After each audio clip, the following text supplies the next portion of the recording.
Venezuela के बाद US ने ऑलमोस्ट क्लियर कर दिया है कि नेक्स्ट फोकस ग्रीनलैंड पे है। और ये कोई नया आइडिया नहीं है, डोनाल्ड ट्रंप पहले भी काफ़ी बार बोल चुके हैं कि वो ग्रीनलैंड को खरीदना चाहते हैं, बट डेनमार्क उसके ऑफर को बार बार ये बोलकर मना कर देता है कि it is not for sale.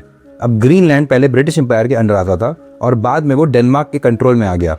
आज के टाइम पे ग्रीनलैंड प्रॉपरली डेनमार्क की एक टेरिटरी है।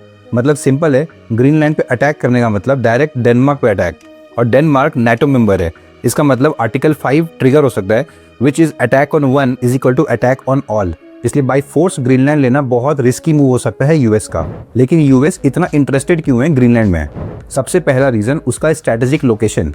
ग्रीनलैंड नॉर्थ आर्कटिक रीजन में आता है और आर्कटिक आज के टाइम पे one of the most sensitive Jones बन चुका है। ग्रीनलैंड यूएस के आर्कटिक एयर रूट्स के बिल्कुल पास है और ये रूट्स रशिया के भी बहुत ज़्यादा नज़दीक पड़ते हैं। एक्चुअली ग्रीनलैंड के थ्रू यूएस, रशिया और चाइना के बीच शॉर्टेस्ट एयर रूट निकलता है। अगर कल को रशिया या चाइना कोई एयर मिसाइल लॉन्च करेगा या न्यूक्लियर पेलोड मूव करेगा तो यूएस को सबसे पहले अर्ली वार्निंग ग्रीनलैंड से ही मिल सकती है।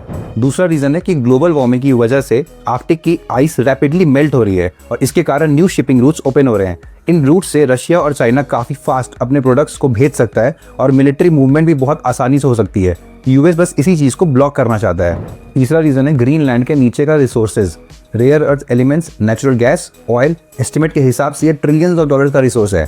देखो, यूएस का ना एक पुराना जियोपॉलिटिकल प्रिंसिपल है which is called as Monroe doctrine. इस डॉक्ट्रिन के हिसाब से जो रीजन्स यूएस के पास हैं उन पे किसी और का पावर का कंट्रोल एक्सेप्टेबल ही नहीं है। इसी डॉक्ट्रिन के अंडर 1867 में यूएस ने अलास्का को रशिया से खरीदा था। उस टाइम भी लोग यही बोल रहे थे कि यूएस को इस डील से कुछ फायदा नहीं होगा, पर आज Alaska military base, oil and Arctic dominance सब कुछ है। देखो, रशिया और चाइना ऑलरेडी आर्कटिक में एंटर कर चुके हैं और यूएस को डर है कि कल को रशिया या चाइना ग्रीनलैंड को कैप्चर न कर ले और तब डेनमार्क तो संभाल भी नहीं पाएगा। इनफैक्ट रशिया ने आर्कटिक में मिलिट्री बेसेस ऑलरेडी बना चुका है, सबमरीन्स भी डिप्लॉय कर चुका है।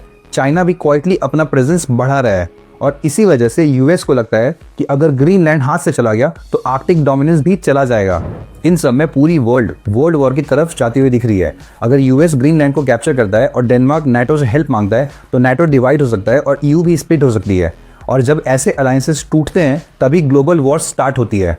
अब आपको क्या लगता है, क्या ग्रीनलैंड नेक्स्ट ग्लोबल टेंशन का सेंटर बनेगा या ये सिर्फ प्रेशर टैक्टिक्स है?